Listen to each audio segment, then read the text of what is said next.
انبیاء اور رسول کو ہر اس عیب اور نقص سے پاک بنایا ہے جو لوگوں کے ہاں ایک کمی اور کجی شمار ہوتا ہے، تاکہ انبیاء اور رسول کو کوئی حقارت کی نگاہ سے نہ دیکھے۔ ان انبیاء اور رسول میں سے اللہ تعالیٰ جل وعلا نے حضور علیہ السلام کو چونکہ امام الانبیاء بنایا، اس لیے آپ کی ذات مقدسہ کو اللہ تعالیٰ نے ہر عیب، نقص، کمی اور کجی سے پاک پیدا کیا ہے۔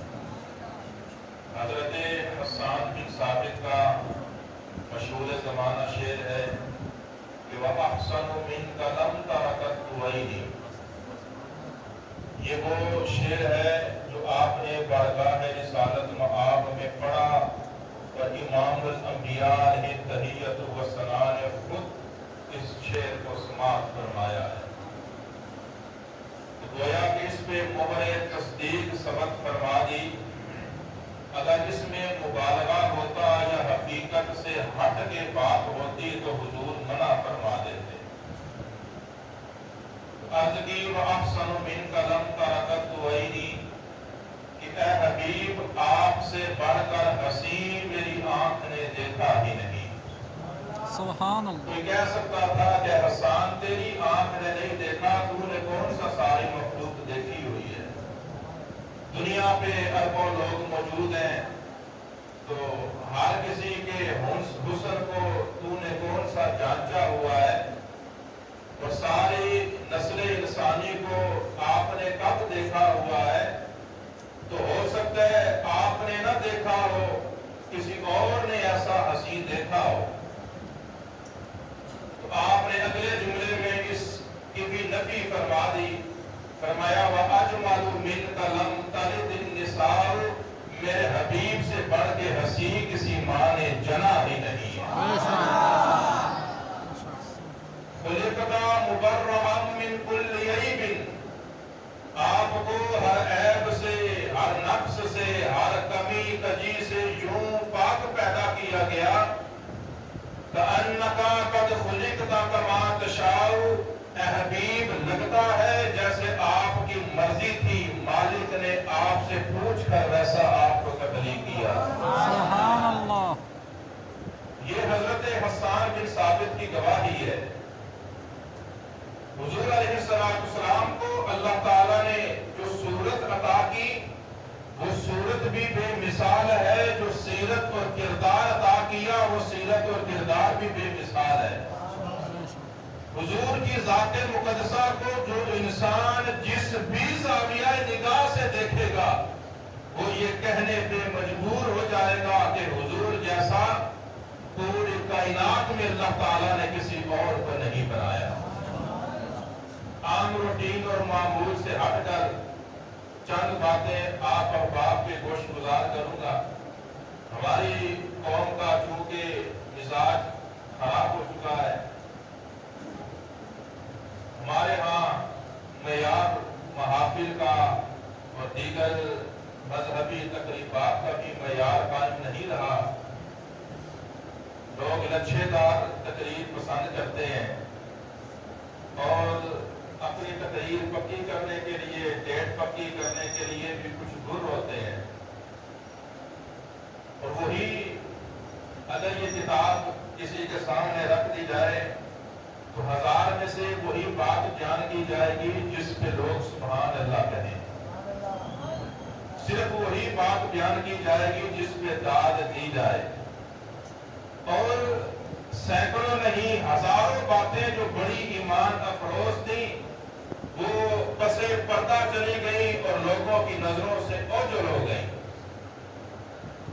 چند حدیث آپ احباب کے سامنے بیان کروں گا، اس کے بعد آپ خود فیصلہ فرمائیں گے کہ ہماری محافل کے اندر کیا ہونا چاہیے اور ہو کیا رہا ہے۔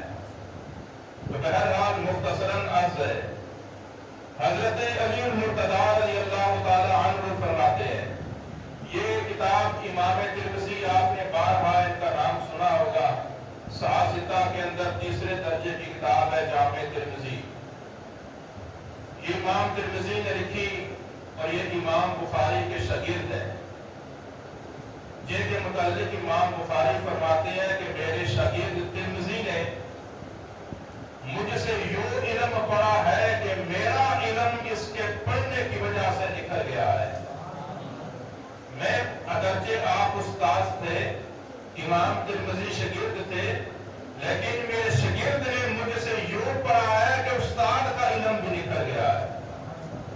تو اس بابرکت ذات نے حضور علیہ السلام کے شمائل اور فضائل، حضور کی صورت کیسی تھی اور حضور کی سیرت کیسی تھی، حضور کا ظاہر کیسا تھا اور حضور کا باطن کیسا تھا، اور آپ علیہ السلام کی گفتار کیسی تھی، انداز تکلم، گفتگو کا انداز کیا تھا، آپ کے چہرے کے خد و خال کیا تھے، آپ کے جسم کی قد و قامت کا حسن و جمال کیسا تھا، حضور کی گفتگو، حضور کی مجلس، حضور کا بستر، حضور کا مزاج، حضور کے استعمال کے برتن، حضور کی ٹوپی، حضور کا امامہ، آپ کا لباس، گویا کہ ہر وہ چیز جس کا تعلق حضور کی ذات کے ساتھ تھا، امام ترمذی نے سارا کچھ اس کتاب کے اندر جمع فرما دیا۔ ضرورت صرف پڑھنے کی ہے۔ جب ہم نے نہ پڑھا نہ سنا اور نہ ہمارے سننے کا معیار ہے اور نہ ہی بیان کرنے کا معیار ہے، تو یہ کتنی ایمان افروز چیزیں ہیں جسے سن کر آپ حیران ہوں گے، یہ ساری پسے پتہ چلی گئی ہیں۔ حضرت علی المرتضیٰ رضی اللہ تعالی عنہ کان علی اذا وصف رسول اللہ صلی اللہ علیہ وسلم قال، حضرت علی المرتضیٰ فرماتے ہیں کہ حضور علیہ السلام کا وصف بیان کرتے ہوئے کہ لم یکن رسول اللہ صلی اللہ علیہ وسلم بالطویل الممدد ولا بالقصیر المتردد، کہ حضور علیہ السلام نہ تو بہت لمبے تھے جس کو ہم عام زبان میں لمبا دھرنگا کہتے ہیں، ضرورت سے زائد لمبا، اور نہ ہی ولا بالقصیر المتردد، اور نہ ہی حضور صلی اللہ علیہ وسلم چھوٹے قد والے یا پستہ قد والے تھے، کیونکہ قد کی زیادہ لمبائی بھی وہ انسان کو عیبدار کر دیتی ہے، اور قد کا چھوٹا ہونا وہ بھی حسن کو ختم کر دیتا ہے۔ تو اللہ تعالیٰ نے تو ہر لحاظ سے اپنے حبیب کو بے مثال بنایا ہے۔ فرماتے ہیں کہ لم یکن رسول اللہ صلی اللہ علیہ وسلم بطویل الممدد ولا بالقصیر المتردد، نہ تو حضور بہت لمبے تھے اور نہ ہی حضور چھوٹے قد کے تھے، وکان ربعۃ من القوم، بلکہ آپ علیہ السلام لوگوں کے درمیانی قد و قامت والے تھے۔ اس درمیانے قد کے اندر بھی آپ مائل بدرازی، تھوڑے سے لمبائی کی طرف مائل ضرور تھے، مکمل درمیانے نہیں۔ وہ دوسری آگے حدیث میں آئے گا کہ آپ درمیانے سے تھوڑے سے مائل بدرازی تھے، لیکن نہ تو بہت لمبے اور نہ ہی بہت چھوٹے، کیونکہ دونوں چیزیں عیب پیدا کرتی ہیں۔ پھر فرمایا وَلَمْ يَكُنْ بِالْجَعْدِ الْقَطِعِ، نہ تو حضور کے بال بالکل سیدھے تھے، وَلَا بِالسَّبْتِ، اور نہ ہی حضور کے بال مکمل طور پہ گنگریالے تھے، وَكَانَ جَعْدًا رَجِلًا، حضور صلی اللہ علیہ وسلم کے بال سیدھے تھے لیکن کچھ بال تھوڑے تھوڑے گنگریالے بھی موجود تھے۔ وَلَمْ يَكُنْ بِالتُّرْمِ، آپ اگرچہ پرگوشت تھے، حضور کی ہڈیاں نہیں نکلی ہوئی تھی، اگرچہ آپ پرگوشت تھے، وَلَا بِالْمُقَلْسَمِ، لیکن ایسے موٹے نہیں تھے جس طرح کوئی انسان گول مٹول ہوتا ہے۔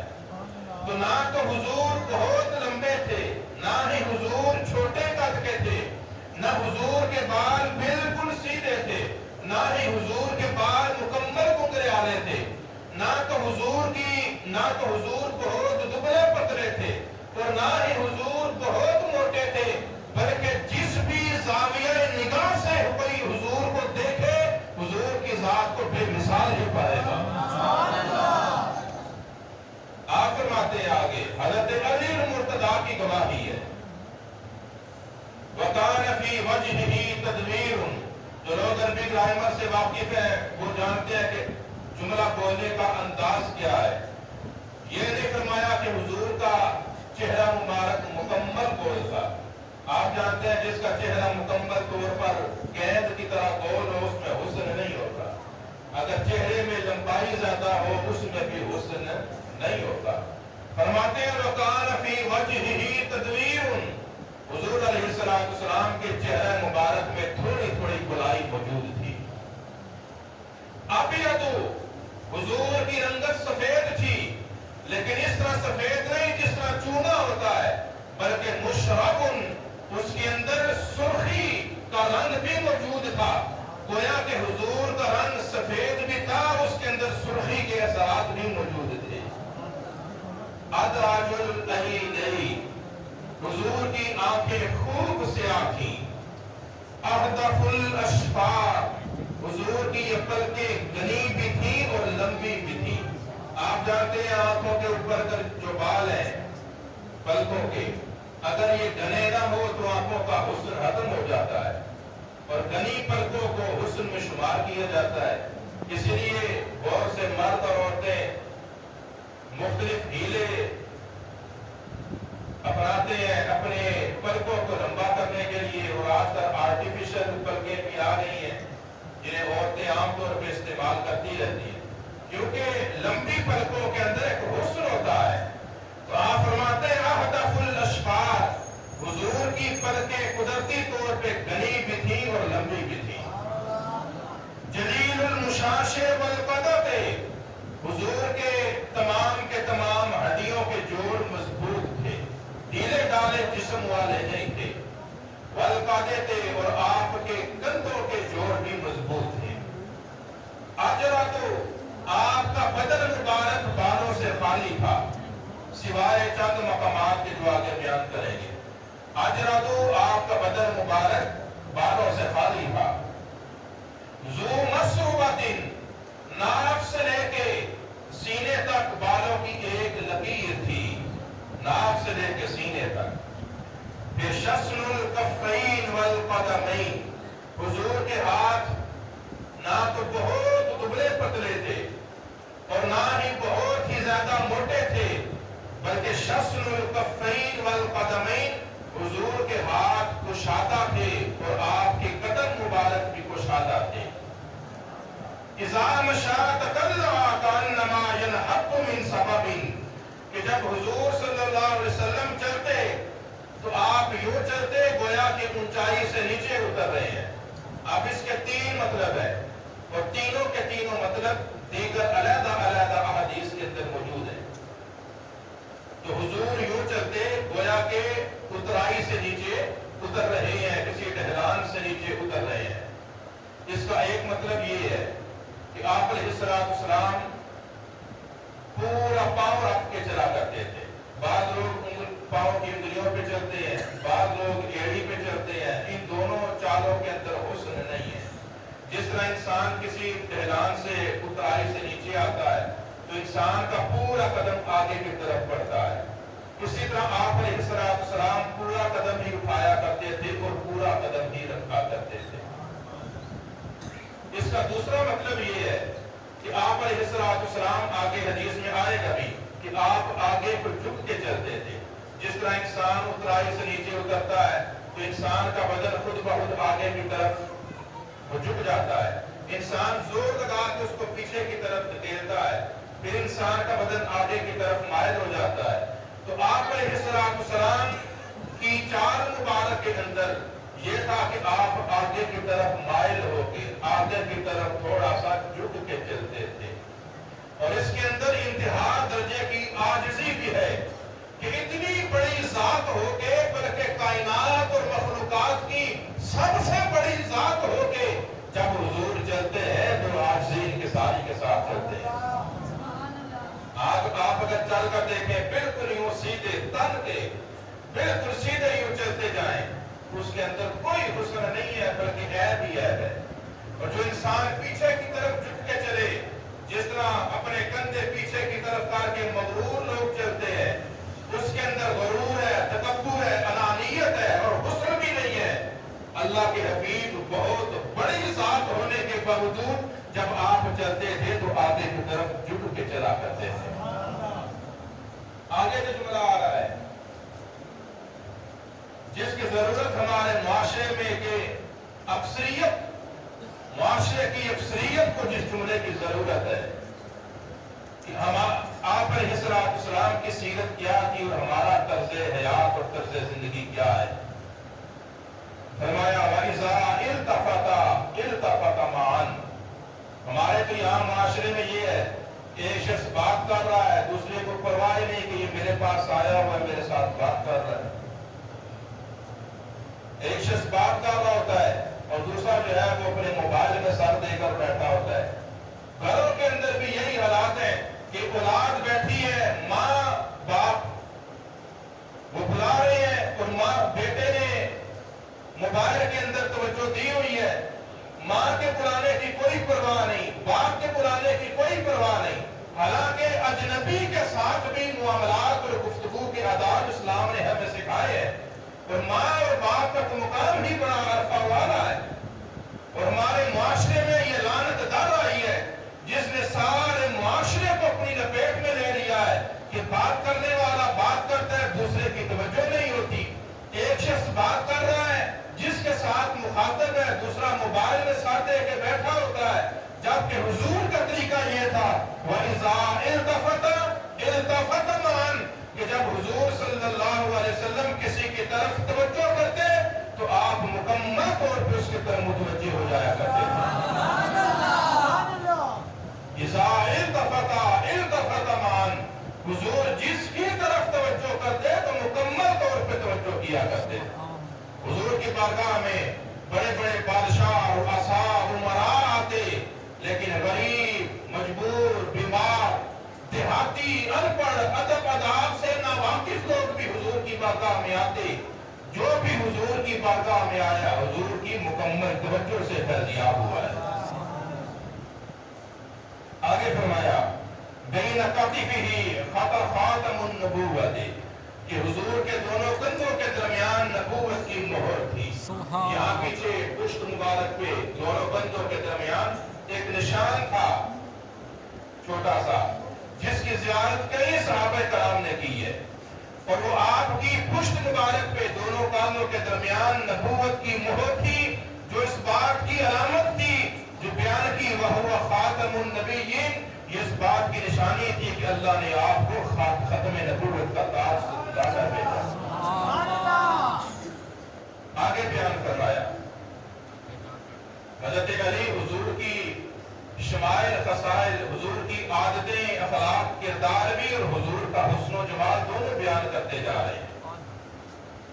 فرمایا اجود الناس صدرن صد کہتے ہیں سینے کو کہ اجود الناس صدرن سینے کے لحاظ سے حضور سب سے بڑھ کے سکین تھے. آج ہمارے سینے انقباض کا قبض کا شکار ہیں, ہمارے سینے بخل کا شکار ہیں, ہمارے سینے جس کو قرآن نے شحن کہا ہمارے سینے بہت بڑے بخل کا شکار ہیں.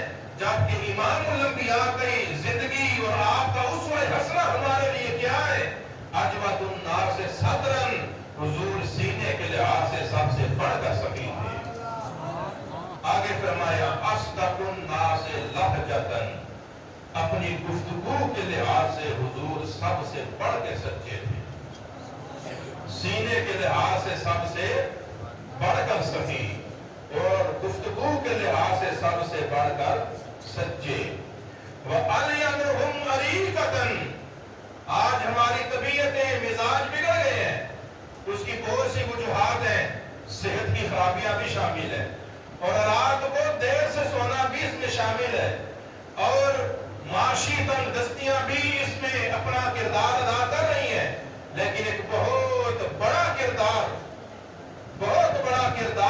اس موبائل کا ہے جس کے بغیر ہمارا گزارا نہیں ہے. یہاں سے لوگ منفی چیزیں دیکھتے ہیں. آپ ٹی وی پہ دیکھتے ہیں ہر گھنٹے بعد آدھ گھنٹے بعد خبریں دی جاتی ہیں. اگر کوئی واقعہ حادثہ پیش آ جائے تو فوراً نئی خبر بھی جو ہے وہ لوگوں کے سامنے آ جاتی ہے. تو کبھی بھی ہمارے یہاں معیار نہیں ہے. اس لیے نقصان یہ ہوا کہ اچھی چیز کبھی خبر نہیں بن سکی، اچھی چیز کبھی خبر نہیں بن سکی۔ خبر وہی ہوگی جو بری ہوگی۔ آپ ٹی وی لگا کے بیٹھیں گے تو وہاں پہ صرف یہ بیان کیا جائے گا کہ کتنے لوگ قتل ہو گئے، ویڈیو دکھائی جائے گی اور قاتلوں کے انٹرویو دلوائے جائیں گے، کتنے قتل ہوئے، کتنی چوریاں ہوئی، کتنی ڈکیتیاں ہوئی، کتنے لڑائی جھگڑے ہوئے، کتنی کرپشن ہوئی، سیاسی کھینچا تانی ہوئی۔ یہ ساری کی ساری منفی خبریں وہ ٹی وی پہ دکھائی جائیں گی، وہی آپ کے موبائل میں بھی آئیں گی۔ آپ یہ ساری کی ساری جب منفی خبریں سنیں گے تو آپ کے اندر کوئی مثبت خیال پیدا ہو سکتا ہے؟ یہی تو وجہ ہے کہ ہماری زندگیوں سے برداشت ختم ہو چکی ہے۔ وہ چیزیں، وہ باتیں جو ہم 100 بار برداشت کر لیتے تھے، اب 2 بار بھی ہم سے برداشت نہیں ہوتی، کیونکہ ہم نے ساری منفی غلالتیں اپنے اندر بھر لی ہیں۔ اس لیے ہماری طبیعتیں بگڑ گئی، مزاج بگڑ گئے، ہمارے لہجے رکھے ہو گئے، طبیعتیں، ہم تند مزاج، تند خو ہو گئے۔ اگر کوئی بلائے تو میٹھی زبان سے بولنے کے لیے کوئی تیار نہیں ہے۔ جی، جبکہ ہمارے امام الانبیاء علیہ التحیۃ والثناء، آپ کا اسوہ حسنہ ہمارے لیے کیا ہے؟ حضرت علی المرتضیٰ فرماتے ہیں کہ اجود الناس صدرا، سینے کے لحاظ سے سب سے بڑے سخی، اصدق الناس لہجۃ، گفتگو کے لحاظ سے سب سے سچے، وَأَلْيَنُهُمْ عَرِيقَةً، طبیعت اور مزاج کے لحاظ سے سب سے بڑھ کے نرم ہی نرم تھے۔ عَلْيَنُهُمْ عَرِيقَةً، طبیعت اور مزاج کے لحاظ سے حضور کیا تھے؟ نرم تھے۔ ہماری طبیعت میں نرمی غالب ہے یا سختی غالب ہے؟ ہماری طبیعت پہ غصہ غالب ہے یا صبر غالب ہے؟ ہماری طبیعت پہ برداشت غالب ہے یا افراتفری غالب ہے؟ ہماری طبیعت پہ منفی اثرات غالب ہیں یا مثبت اثرات غالب ہیں؟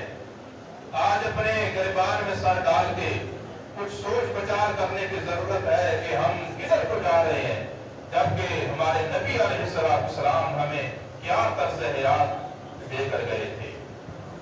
آگے فرمایا وَأَكْرَمُهُمْ عِشْرَةً، اس میں بہت سی تفصیلات ہیں، ہر جملے کے اوپر جو ہے وہ پوری تقریر کی جا سکتی ہے۔ مختصراً عرض کرتا ہوں، معنی و مفہوم سمجھانا مقصود ہے۔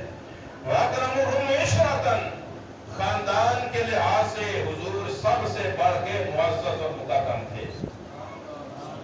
انبیاء کی اکثریت ایسی ہے جنہوں نے غربت کے اندر زندگی گزاری، اور حضور علیہ السلام کی بھی زندگی فقر کے اندر گزری اور آپ کا فقر اختیاری تھا، لیکن خاندان آپ کا وہ سارے زمانے سے بڑھ کر معزز اور مکرم خاندان تھا۔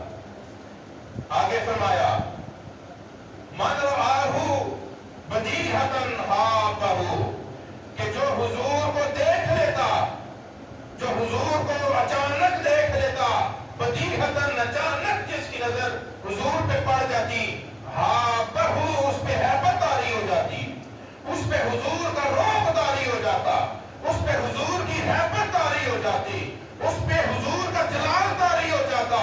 جو بھی حضور کی بارگاہ میں آتا اور اس کی پہلی نظر حضور کے چہرے پہ پڑتی تو حضور کے جلال کا پرتاؤ اس انسان پہ پڑتا، اور وہ انسان حضور کے رعب اور دبدبے کی وجہ سے کانپنے لگتا تھا۔ لیکن ایک اور چیز بھی ہے، صرف حضور میں جلال ہی نہیں، اللہ نے حضور کو جلال سے بھی زیادہ عطا کیا تھا۔ تو ایک شان آپ کی یہ ہے کہ مَنْ رَآهُ بَدِیہَةً، کہ جو اچانک حضور کو دیکھتا، بھئی جس نے محفل سے جانا ہے وہ چلا جائے، بار بار یہ اٹھے بیٹھے مت، جو جانا چاہتا ہے بلا ناراضگی چلا جائے، اس میں کوئی حرج نہیں ہے، آپ پر بیٹھنا واجب نہیں ہے، لیکن جو بیٹھنا ہے پھر مکمل طور پر توجہ کے ساتھ سنیں۔ مَنْ رَآهُ بَدِیہَةً حَابَّهُ، کہ جس کی نظر اچانک حضور پہ پڑتی وہ ہیبت زدہ ہو جاتا، لیکن یہ حضور کا جلال ہے۔ اور کثیر حدیث طیبہ میں ہے فرمایا نصرت بالرعب، اللہ نے رعب کے ذریعے میری مدد کی ہے۔ دیگر حدیث میں ہے کہ آپ علیہ السلام نے فرمایا کہ ابھی میں اپنے دشمن سے 1 مہینہ دور ہوتا ہوں، جتنا انسان 1 مہینے میں سفر کرتا ہے، ابھی میں اپنے دشمن سے 1 مہینے کی دوری پہ مسافت پہ ہوتا ہوں، دشمنوں کے دلوں پہ میرا روب طاری ہونا شروع ہو جاتا ہے۔ بے شک سبحان یہ اللہ حدیث صحیح کے اندر موجود ہے۔ تو فرمایا نصرت کو بالرعب، اللہ نے رعب کے ذریعے میری مدد کی ہے۔ سبحان یہ اللہ حضور کی ذات کا صفات کا ایک پہلو ہے۔ دوسرا کیا ہے؟ وَمَنْ خَالَتَهُ مَعْرِفَةً أَحَبَّهُ، وَمَنْ خَالَتَهُ جو حضور کے ساتھ آ کے گھل مل جاتا، حضور کی مجلس میں آ کے بیٹھ جاتا، معرفتاً اور حضور کو پہچان لیتا کہ اللہ نے حضور کو جلال دیا تو جمال اس سے بھی زیادہ دیا ہے۔ جب یہ پہچان لیتا کہ حضور سے بڑھ کے بڑا سخی کوئی نہیں ہے، حضور سے بڑھ کے بڑا پردہ پوش کوئی نہیں ہے، آپ پردہ درگزر کرنے والے ہیں، آپ پردہ پوشی کرنے والے ہیں، آپ سینے کے بڑھ کے سخی ہیں، آپ طبیعت اور مزاج کے نرم ہیں، آپ کی زبان کے اندر لطافت ہے، اور آپ کی سوچ کے اندر اس بات ہی اس بات ہے، اور آپ لوگوں کی ہمدردی رکھنے والے ہیں۔ تو معرفتاً جب وہ حضور کو پہچان لیتا، احبہ وہ سب سے بڑھ کے حضور کا عاشق ہو جائے گا۔ سبحان اللہ اللہ اکبر یا رسول اللہ زندہ آباد زندہ آباد زندہ آباد زندہ آباد من رآہ بدیہۃ ہابہ، کہ جو اچانک حضور کو دیکھتا اس پہ ہیبت طاری ہو جاتی، جو آ کے بیٹھ جاتا پھر اسے پتا چلتا کہ حضور سے بڑھ کے نرم ہی کوئی نہیں ہے، تو وہ حضور کا عاشق ہو جاتا۔ اب حضور کے اندر جلال بھی ہے اور آپ کے اندر جمال بھی ہے، لیکن اس جلال اور ہیبت کے باوجود عاجزی کتنی ہے، انکساری کتنی ہے، یہ سنیے اور پھر اپنا طرز حیات پہ ذرا ملاحظہ کیجئے۔ آج ہماری زندگی کس نہج پہ گزر رہی ہے؟ یہ پرانے لوگ جانتے ہیں کہ جب یہ بجلی اور فریج کا دور نہیں تھا تو لوگ چیزوں کو مختلف طریقوں کے ساتھ محفوظ کیا کرتے تھے۔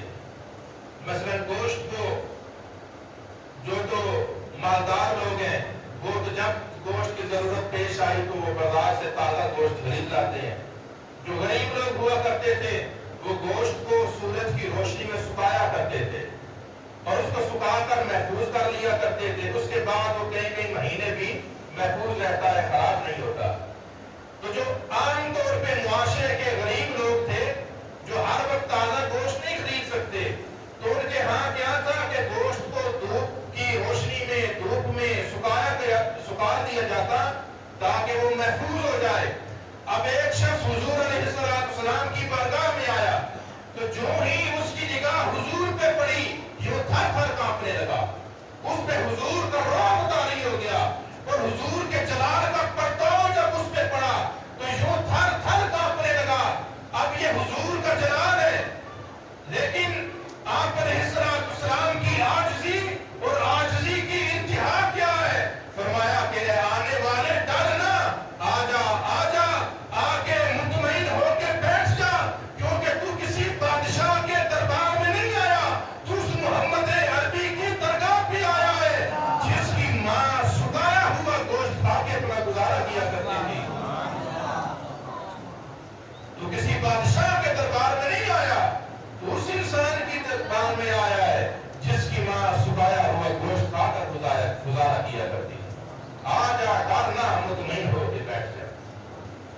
تو حضور کے اندر جلال بھی تھا اور بے انتہا جمال بھی تھا۔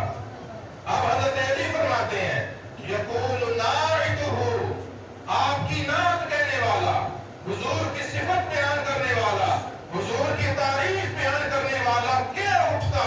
خود میں تو کہہ رہے ہیں، لیکن آپ فرماتے ہیں ناعتہ، ہر وہ شخص جو حضور کی تعریف بیان کرے وہ یہ کہنے پہ مجبور ہو جاتا ہے لم ارى قبلہ ولا بعدہ مثلہ، کہ میں نے حضور جیسا نہ پہلے کبھی دیکھا ہے نہ بعد میں کبھی دیکھا ہے۔ یہ ساری کس کی گواہی ہے؟ یہ حضرت علی بن مرتضیٰ کی گواہی ہے۔ یہ حضور علیہ السلام آپ آپ کو اللہ نے صورت بھی بے مثال دی ہے اور سیرت بھی بے مثال دی ہے۔ یہ حقیقی مقصد تھا میلاد کا کہ یہ بیان کیا جائے اور اس کو اپنی زندگیوں میں اپنایا جائے تاکہ امتی کو دیکھ کے نبی کی یاد تازہ ہو جائے۔ آج امتی کا حلیہ اور اس کا چہرہ، اس کا لباس، طرز حیات، یہ سارا کچھ اپنے نبی کی تعلیمات کے مطابق نہیں ہے۔ اسے پڑھنے کی ضرورت ہے، بہرحال اس میں بہت تفصیل ہے۔ اب حضرت علی المرتضیٰ کے بیٹے حضرت حسن رضی اللہ تعالیٰ عنہ آپ فرماتے ہیں کہ میں نے اپنے ماموں ہند بن ابی حالہ سے پوچھا۔ یہ ماموں اس طرح بنتے ہیں کہ حضرت خدیجہ الکبریٰ کی حضور علیہ السلام کے ساتھ جو شادی ہے یہ آپ کی تیسری شادی تھی۔ آپ کے جو پہلے خامن تھے اس سے بھی حضرت خدیجہ الکبریٰ کی اولاد تھی، اس کے اندر حضرت ہند بھی شامل ہیں۔ تو اس طرح یہ حضرت امام حسن کے یہاں سدیل ماموں رکھتے ہیں۔ تو آپ فرماتے ہیں سألت خالی ہند بن ابی حالہ کہ میں نے اپنے ماموں ہند بن ابی حالہ سے پوچھا، وَكَانَ وَصَّافًا، اور وہ بہت بڑے ایسے انسان تھے جو کثرت کے ساتھ حضور کی صفتیں بیان کرتے رہتے تھے۔ مشہور تھے صحابہ کے اندر کہ جس نے سننا ہے کہ حضور کیسے تھے، ہند بن ابی حالہ کے پاس چلا جائے، کیونکہ بہت پیارا نقشہ کھینچتے تھے کہ اللہ تعالیٰ نے اپنے حبیب کو کیسا بنا کے بھیجا ہے۔ وَأَنَا أَشْتَحِي أَن يَصِفَ لِي مِنْهَا شَيْءٍ أَتَعَلَّقُ بِهِ، تو میں نے تمنا کی کہ آپ میرے سامنے حضور کی صفت بیان کریں تاکہ میں اسے اپناؤں، تاکہ میں اس کے ساتھ چمٹ جاؤں، کیونکہ جب حضور کا وصال ہوا ہے تو امام حسن اور حسین کی عمر 6 اور 7 سال کی تھی۔ تو آپ فرماتے ہیں کہ مجھے بیان کریں حضور کیسے تھے تاکہ میں حضور کی آپ کی سیرت کو اپناؤں۔ اب انہوں نے بیان کرنا شروع کیا، فقال کان رسول اللہ صلی اللہ علیہ وسلم فخمن مفخمن، فخمن مفخمن ملتے جلتے لفظ ہے۔ فخمن کا مطلب یہ ہے کہ حضور اپنی ذات کے لحاظ سے بڑے عظیم انسان تھے، سبحان اللہ، اور صرف ذات کے لحاظ سے عظیم نہیں تھے فخمن، بلکہ مفخمن لوگوں کی نظروں کے اندر بھی بہت بڑے انسان تھے۔ سبحان اللہ، اپنی ذاتی قابلیت کی بنا پر بھی عظیم انسان تھے، اور اللہ نے لوگوں کے دلوں میں بھی حضور کی عظمت کو ڈال دیا تھا۔ آپ فرماتے ہیں یتلألؤ وجهه تلألؤ القمر لیلۃ البدر، کہ حضور کا چہرہ انور یوں چمکا کرتا تھا جس طرح 14ویں رات کا چاند چمکا کرتا تھا۔ سبحان اللہ۔ اب آپ حضور کی صورت میں بیان کریں گے، سیرت بھی سارا کچھ بیان کرتے جائیں گے کہ حضور کا چہرہ اس طرح چمکا کرتا تھا جس طرح 14ویں کا چاند چمکتا ہے۔ اطول من المربوع، حضرت علی نے فرمایا کہ ربعۃ من القوم، لوگوں میں درمیانے قد کے تھے۔ آپ نے فرمایا اطول من المربوع، درمیانے سے تھوڑے تھوڑے لمبے تھے، درمیانے سے تھوڑے سے لمبے قد کے تھے۔ وہ اکثر من المشذب، لیکن بہت جو لمبا انسان ہو آپ کا قد اس سے تھوڑا چھوٹا تھا۔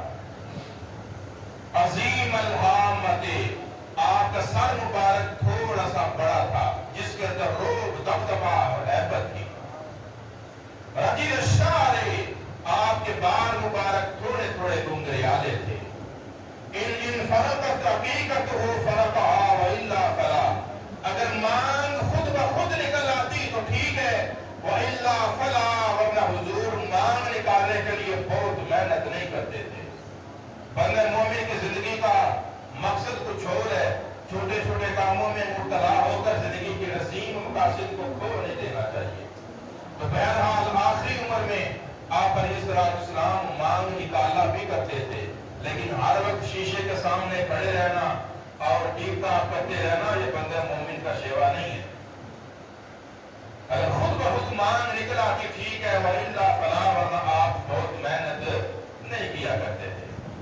يُجَاوِزُ شَعْرُهُ شَهْمَةَ أُذُنَيْهِ إِذَا هُوَ مُفْطَرٌ، حضور کے بال مبارک کانوں کی لو سے، یہ کانوں کے نچلے حصے سے تجاوز کر جاتے، بڑھ جاتے، جب کبھی آپ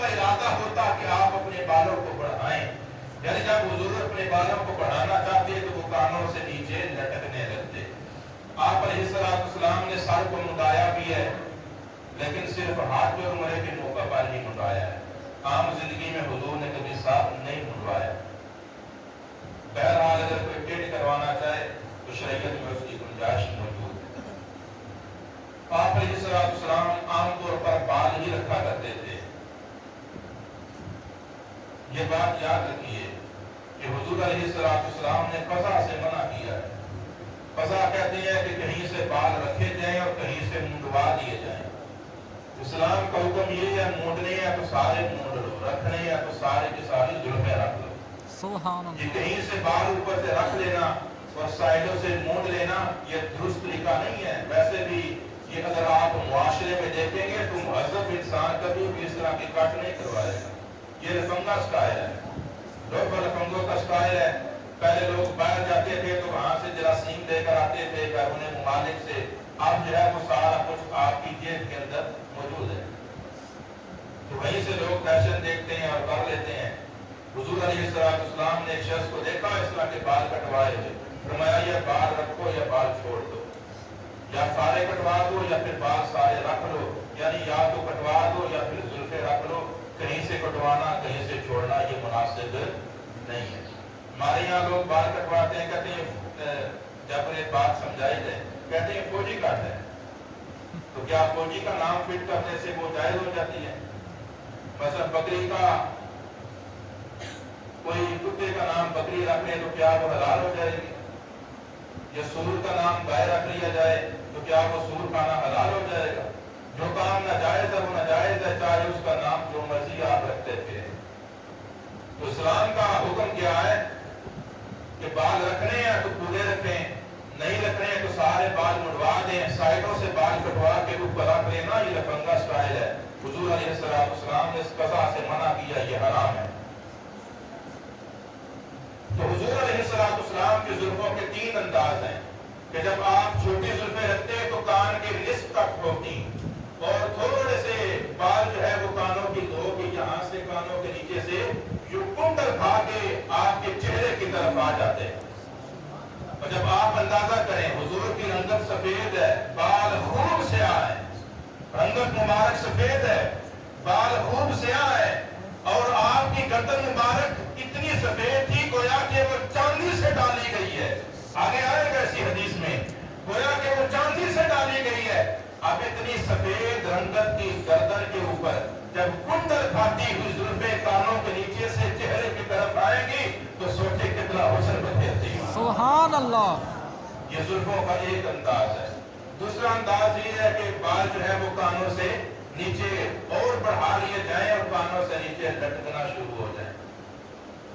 تیسرا انداز یہ ہے کہ بال اور بڑھا لیے جائیں یہاں تک کہ گندوں تک پہنچ جائیں. گندوں سے نیچے بال نہیں لٹکانے چاہیے, وہ مکروہ تحریمی ہے اور عورتوں کے ساتھ مشابہت ہے. تو بہرحال نصف کان تک اور کانوں سے لٹکتے ہوئے اور کانوں تک, یہ 3 انداز ہیں حضور کی زلفوں کے. تو آپ فرماتے ہیں کہ حضور علیہ السلام جب بالوں کو بڑھاتے تو آپ کے کانوں سے لٹکنے لگتی زلفیں. اظہر اللون, پھر آپ فرماتے ہیں کہ حضور چمکتے چمکتے رنگ والے تھے. حضور کے چہرے پہ مرجھاہٹ نہیں تھی, آپ کا چہرہ کھلا رہتا تھا اور آپ کی رنگت کھلی رہتی تھی. اظہر اللون, آپ چمکتی بھی رنگت والے تھے. واسع الجبین, اور آپ کشادہ پیشانی والے تھے, بڑی پیشانی والے تھے جس کے اندر حسن بھی ہوتا ہے اور روب و دبدبا بھی ہوتا ہے.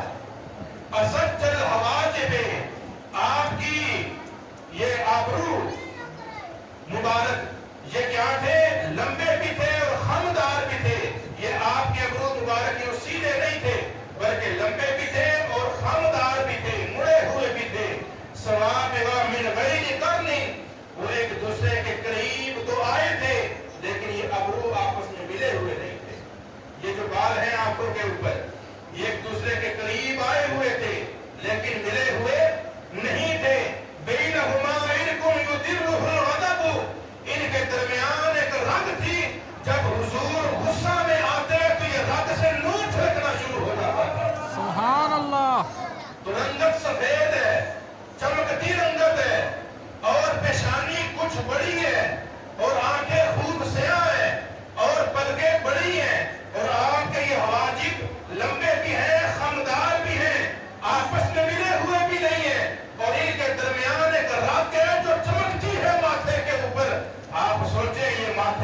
کتنا حسن بکھیرتی ہوگی. سبحان اللہ.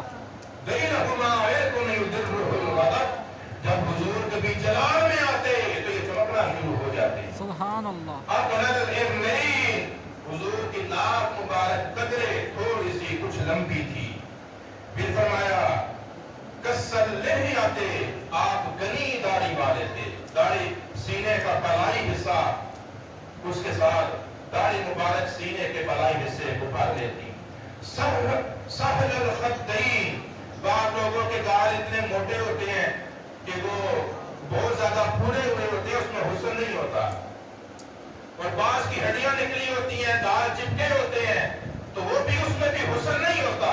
آپ کے گال مبارک نرم بھی تھے اور کچھ بڑے ہوئے تھے. فرمایا سہل الخدین. حضور کے گال مبارک نرم بھی تھے اور ہموار بھی تھے. سبحان ندی الفم. حضور کا منہ مبارک کشادہ تھا. مفلج الاسنان. آپ کے دندان مبارک کھلے تھے. دقیق المشربات.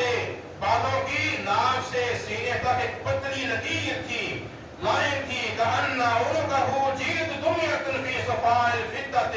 اور حضور کی گردن مبارک یوں سفید تھی گویا کہ وہ چاندی کی بنی ہوئی ہے. سبحان اور معتدل خلق. اب حضرت ہند بھی نبی خالہ کہتے ہیں معتدل خلق کہ آپ درمیانے وجود والے تھے, کہ نہ تو بہت لمبے نہ بہت چھوٹے, نہ بہت موٹے نہ دبلے پتلے. تو جس بھی لحاظ سے آپ حضور کو دیکھیں گے حضور معتدل خلق تھے. اور باطنو حضور کے جسم کا ہر عضو بڑا ہی مناسب تھا. متماسکن. حضور کا جسم اور جوڑ مضبوط تھے. سواء البطن والصدر. یہ سواء البطن والصدر کہ حضور کا سینہ اور پیٹ مبارک برابر تھا. نہ تو سینہ پیٹ سے نکلا ہوا تھا اور نہ ہی پیٹ سینے سے زیادہ باہر تھا, بلکہ سینہ اور پیٹ آپس میں کیا تھے, برابر تھے. عرید الصدر. حضور اس طرح سینے کی گٹر والے نہیں, عرید الصدر. حضور چوڑے سینے والے تھے, کشادہ سینے والے تھے. بین ما بین المنکبین. حضور کے دونوں کندھوں کے درمیان فاصلہ تھا. ضخم القرادیس. ہڈیوں کے جوڑ مضبوط تھے. انور المتجرد. آپ فرماتے ہیں ہم نے دیکھتے ہیں کہ ہمارے جسم کا وہ حصہ جو کھلا رہتا ہے, مثلا چہرہ ہے, گردن ہے, ہاتھ ہے, پاؤں ہے, جسم کا وہ حصہ جو کھلا رہتا ہے وہ میلا کچیلا ہوتا ہے, اس کی رنگت اور ہوتی ہے. اور جسم کا جو حصہ لباس کے اندر موجود ہوتا ہے اس کی رنگت اور ہوتی ہے, وہ میل کچیل سے تھوڑا بچا ہوا ہوتا ہے. تو جسم کا جو حصہ کھلا رہے وہ اس کی رنگت اور ہوتی ہے, وہ میلا کچیلا ہوتا ہے, اور اس میں تازگی اور حسن بھی ختم ہو جاتا ہے وقت گزرنے کے ساتھ. آپ فرماتے ہیں انوار المتجرد. انوار المتجرد.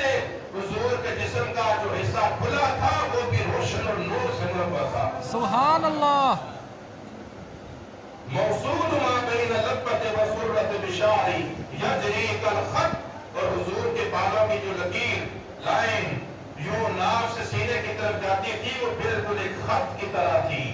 الصدیین والبطن ما سوا ذالک. کہ آپ کا بدن مبارک اور سینے کا یہ حصہ بالوں سے خالی تھا. اشعر الذراعین. لیکن آپ کی کلائیوں پہ بال موجود تھے. والمنکبین. یہاں کانوں پر بھی بال موجود تھے. وآل الصدر. یہ جو لائن بالوں کی آ رہی تھی اس کے اوپر آخری کنارے پر یہاں سینے پر کچھ بال موجود تھے. طویل السنتین. حضور کی کلائیاں لمبی تھیں. رحب الراہ. حضور کی ہتھیلیاں کشادہ تھیں. شفصل الکفین والقدمین. حضور کے پاؤں مبارک اور ہاتھ مبارک گوشت سے پر تھے. ہڈیاں نہیں نکلی ہوئی تھی, گوشت سے پر تھے. سائر الاطراف. حضور کے پاؤں اور ہاتھوں کی انگلیاں بڑی ہی مناسب تھیں, نہ بہت لمبی نہ بہت چھوٹی, نہ بہت پتلی کی ہڈیاں نکلی ہوئی ہوں اور نہ ہی بہت بدنما اور موٹی, بلکہ فرماتے ہیں سائر الاطراف کہ آپ کی ہاتھوں اور پاؤں کی انگلیاں بڑی ہی مناسب اور حسین تھیں. خمسان اللہ خمسین. آپ کے پاؤں کے تلوے مبارک یوں سیدھے نہیں تھے، پاؤں کا نچلا حصہ، بلکہ اس کے اندر قدرے تھوڑا سا خم موجود تھا۔ مسیح القدمین ینبو عنہم الماء، آگے فرماتے اذا زال زال قدم، کہ جب حضور چلتے تو پاؤں پہ قدم دے کر، پاؤں پہ زور دے کر چلتے۔ بعض لوگ چلتے ہیں تو یوں محسوس ہوتا ہے انگلیوں پہ چلتے ہیں اور آگے کو اتنا زیادہ جھک جاتے ہیں کہ شاید یہ آگے کو گر پڑے گا۔ بعض لوگ ایڑیوں پہ چلتے ہیں، ٹانگوں کو پیچھے کر کے چلتے ہیں، یہ ایک مغرورانہ چال ہوتی ہے۔ بعض لوگ اتنا تیز چلتے ہیں کہ تیش میں لگتے ہیں کہ اللہ خیر کرے، پتہ نہیں تیش میں کدھر جا رہا ہے جی۔ بعض لوگ یوں پاؤں گھسٹ گھسٹ کے چلتے ہیں کہ وہ بیمار زدہ لگتے ہیں۔ تو نہ تو اتنا تیز چلو کہ تیش میں لگو، نہ اتنا آہستہ چلو کہ بیمار لگو، نہ اتنا آگے کو جھک کے چلو کہ یہ نہ ہو کہ ڈر جائے لوگ کہ منہ کے بل گر ہی نہ پڑے، نہ اتنا پیچھے کو کاندھے جھکا کے چلو کہ مغرورانہ چال لگے، بلکہ حضور علیہ السلام اذا زال قدم، کہ جب آپ چلتے تو تھوڑا سا آگے کو جھکتے اور پورے قدم پہ زور دے کر چلا کرتے تھے، یعنی پوری قوت کے ساتھ چلا کرتے تھے، بیماروں کی طرح نہیں چلا کرتے تھے۔ یخطو تکفین، آپ آگے کو جھکتے، ویمشی ہونن، آپ سہولت کے ساتھ چلتے تھے، آسانی کے ساتھ۔ آپ دیکھیں نا جو بندہ کمزور ہے یا بیمار ہے تو وہ اس کے چلنے سے، آپ جب اس کو دیکھیں گے تو چلنے سے محسوس ہوگا کہ بیچارہ مشکل سے چل رہا ہے جی، اوکھا ہو کے چل رہا ہے اور زور لگا لگا کے چل رہا ہے۔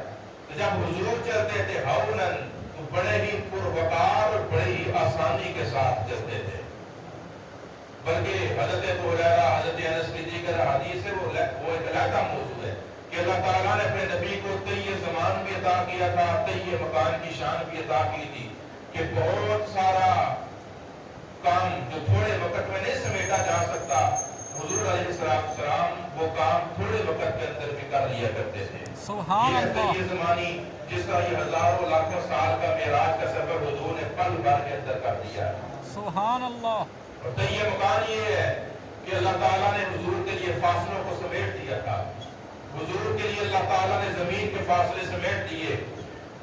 صحابہ فرماتے ہیں جب ہم حضور کے ساتھ چلتے تو بعض اوقات ایسا بھی ہوتا، حضرت انس حضرت ابو ہریرہ فرماتے ہیں کہ میں جنازے کے لیے حضور کے ساتھ جا رہا تھا، جنازے میں شریک ہونے کے لیے، تو حضور چل رہے تھے، میں دوڑ رہا تھا، حضور چل رہے تھے، میں دوڑ رہا تھا، میں دوڑ کر بھی حضور کے برابر نہیں ہو پا رہا تھا۔ اللہ۔ تو آپ فرماتے ہیں یوں لگتا تھا کہ اللہ تعالیٰ نے حضور کے لیے زمین کو سمیٹ دیا ہے کہ جب حضور قدم آگے بڑھاتے ہیں تو زمین سمٹ کے پیچھے کی طرف آ جاتی ہے۔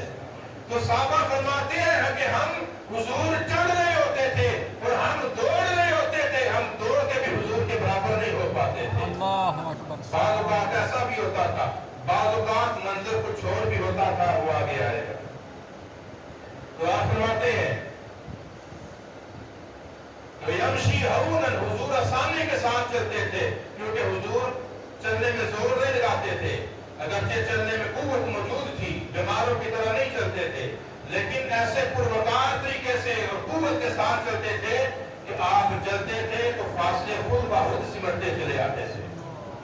پھر آپ فرماتے ہیں ذریع المشیۃ، حضور کے پاؤں کشادہ تھے، اذا مشا کانما ینحط من سبب، کہ جب آپ چلتے تو گویا ڈھلان سے نیچے اتر رہے ہیں، وذا التفت جمیعا، جب حضور کسی کی طرف متوجہ ہوتے تو مکمل متوجہ ہوتے۔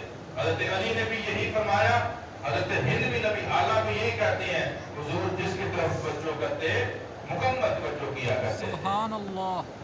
آگے فرمایا خافض الطرف، کہ حضور نیچی نگاہ والے تھے، حضور کی نگاہ اکثر اوقات عام طور پہ آپ کی نگاہ نیچے ہی رہا کرتی تھی۔ نظر ہو الی الارض اطول من نظر ہی الی السماء، حضور کی نگاہ مبارک آسمان کی بجائے زمین کی طرف زیادہ رہا کرتی تھی۔ اللہ آپ کی اکبر۔ نگاہ مبارک اوپر کی بجائے نیچے کی طرف زیادہ رہا کرتی تھی۔ جلو نظر ہی الملاحظۃ، آپ اس جملے پہ ذرا غور فرمائیے،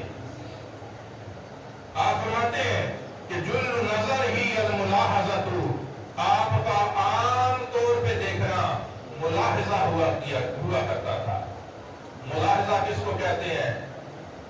اس بات کو سمجھیے، بندہ مومن کا وقار اور اس کی شان اور اس کی عزت کیا ہے۔ اسلام نے بندہ مومن کو کتنا وقار دیا ہے۔ نماز کے ساتھ، جماعت کے ساتھ نماز پڑھنا بعض ائمہ کے نزدیک سنت مقتدیٰ، بعض کے نزدیک واجب ہے۔ تو بہرحال جماعت کے ساتھ نماز پڑھنا کیا ہے؟ واجب ہے۔ جماعت کے ساتھ نماز پڑھنا واجب ہونے کے باوجود حضور علیہ السلام نے فرمایا جب تم میں سے کوئی نماز کے لیے آئے تو دوڑتا ہوا نہ آئے۔ کیا تم میں سے کوئی جماعت کے لیے آئے مسجد میں تو خبردار دوڑتا ہوا نہ آئے۔ جب تم آؤ تو پروقار طریقے سے اطمینان سے چلتے ہوئے آؤ، جو امام کے ساتھ ملے پڑھ لو، جو باقی رہ جائے بعد میں پوری کر لو۔ تو گویا جماعت واجب ہے، لیکن واجب کے لیے بے ڈھنگے انداز سے دوڑتے ہوئے آنا کہ انسان کا وقار ختم ہو، بندے مومن کا وقار ختم ہو جائے، اسلام کو یہ بات پسند نہیں ہے۔ اسلام کہتا ہے جماعت اگرچہ واجب ہے لیکن بندہ مومن تیرا وقار اس سے بھی بہت اعلیٰ ہے۔ تو جماعت کے لیے آ لیکن پروقار طریقے سے آؤ، جو مل جائے پڑھ لو، جو رہ جائے پوری کر لو۔ اسلام نے بڑا وقار عطا کیا ہے۔ تو فرمایا آپ جو بات پیار کرنے لگے ہیں، جلو نظر ہی الملاحظۃ، حضور کا عام طور پہ دیکھنا، یہ کن اکھیوں سے ہوتا۔ یہ کان ہے، جب کوئی شخص اپنی آنکھ کو اس طرح پھیر کر دیکھے، جس کو کہتے ہیں ہماری زبان میں کہتے ہیں کن اکھیوں سے دیکھنا، جی اس کو عربی میں کہتے ہیں الملاحظۃ، کہ حضور صلی اللہ علیہ وسلم اکثر اوقات جو دیکھتے تھے وہ تھوڑا سا آنکھ کے گوشے سے دیکھ لیا کرتے تھے۔ اب یہ نہیں ہے کہ یہاں دیکھنا ہے کہ انسان جو ہے وہ گردن کو سیدھا رکھے وہ اس طرف زور لگاتا رہے، یہ بات نہیں۔ حضور جو ہے وہ بس نیچے پروقار طریقے سے نیچے دیکھتے رہتے تھے۔ جب نظر اٹھانے کی ضرورت ہوتی تو آپ سامنے نظر اٹھاتے، جب تھوڑا سا دائیں دیکھنے کی ضرورت ہوتی تو آپ نظر کے گوشے کے ساتھ ہی تھوڑا سا ایک جھلک کے لیے ایک نظر ادھر دیکھ لیتے۔ جب ادھر کو دیکھنے کی ضرورت ہوتی تو آپ اسی طرح پروقار بیٹھے ہوئے آپ کے گوشے کے ساتھ تھوڑا سا ادھر ایک نظر کے لیے دیکھ لیتے۔ یہ بھی نہیں کہ انسان لگاتار اس طرح آنکھ پھیر کے دیکھتا ہے کیونکہ اس کے اندر حسن نہیں ہے۔ تو حضور علیہ السلام آنکھ کے گوشے کے ساتھ تھوڑا سا نظر اٹھا کر دائیں بائیں دیکھنے کی ضرورت ہوتی تو تھوڑا سا دیکھ لیا کرتے، لیکن بار بار دائیں، بار بار بائیں، بار بار دائیں دیکھنا یہ بندہ مومن کا وقار نہیں ہے۔ عام مجالس میں بھی آپ نے دیکھا ہوگا، عام مساجد میں بھی لوگوں کو دیکھتے رہتے ہیں، مسجد میں بھی بیٹھے ہوتے ہیں صفوں کے اندر نماز کے انتظار میں یا نماز کے بعد، تو وہ پریشان حال ہوتے ہیں، کبھی دائیں دیکھتے ہیں، کبھی بائیں دیکھتے ہیں، یہ کبھی آنے والے کے چہرے کو دیکھا، کبھی آنے والے کے کپڑوں کو دیکھا کہ کون آ رہا ہے، کیا کیا سوچ رہے ہیں، کیا کر رہے ہیں۔ تو یہ بندہ مومن کا وقار نہیں ہے، بلکہ جس طرف انسان کا رخ ہے اسی طرف اپنا رخ رکھنا چاہیے۔ اکثر اوقات نگاہ جھکا کے رکھنی چاہیے، ضرورت ہو تو نگاہ اٹھا بھی لینی چاہیے۔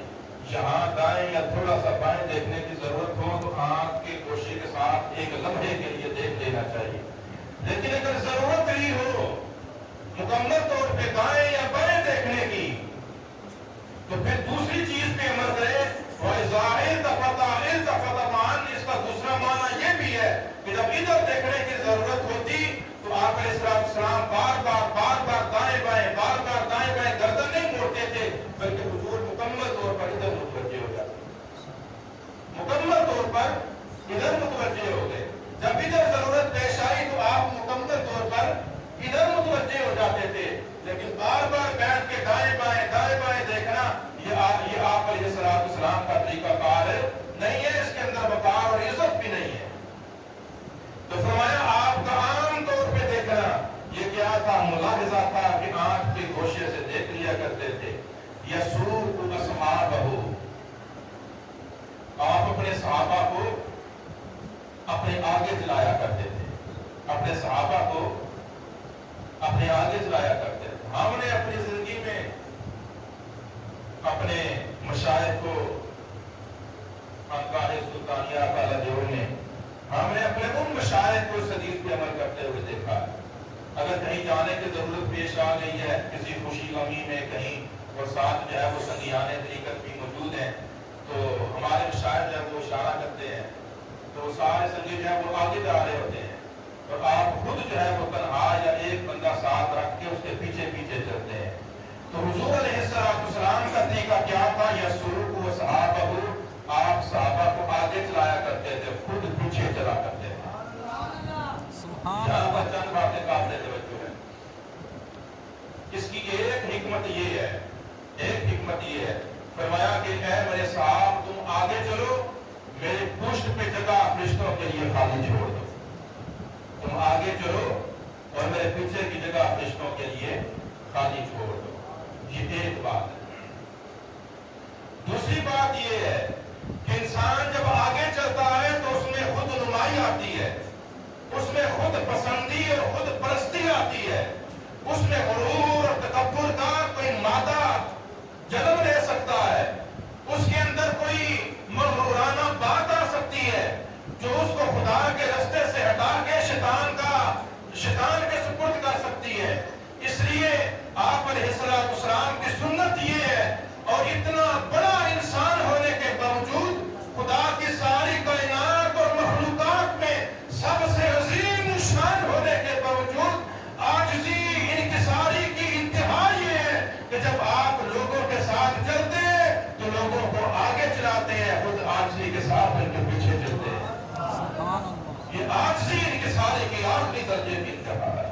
اسی طرح جب علماء مشاہد کے ساتھ چلنا پڑے آپ کو تو آپ کا حق بنتا ہے حضور کے وارثوں کو عزت دینا کہ آپ ان کو آگے کریں، کہ آپ حافظ ہیں یا عالم ہیں یا امام ہیں، تو لوگوں کا حق یہ ہے کہ انہیں عزت دے کر آگے کریں، اور ان کا حق یہ ہے کہ ایک بار آگے ہو جائیں، لوگوں کی عزت رکھ لیں، لوگوں کی لاج رکھ لیں، لیکن لوگوں کو عاجزی سکھانے کے لیے خود پیچھے چلے پھر لوگوں کو آگے کر دیں۔ فرمایا وَيَقْدُرُ مَنْ لَقِيَ بِالسَّلَامِ، جو بھی حضور کے ساتھ ملاقات کرتا تو حضور علیہ السلام سلام کرنے میں پہل فرمایا کرتے تھے۔ سبحان جو اللہ۔ بھی حضور سے ملاقات کرتا آپ سلام کرنے میں پہل فرمایا کرتے تھے۔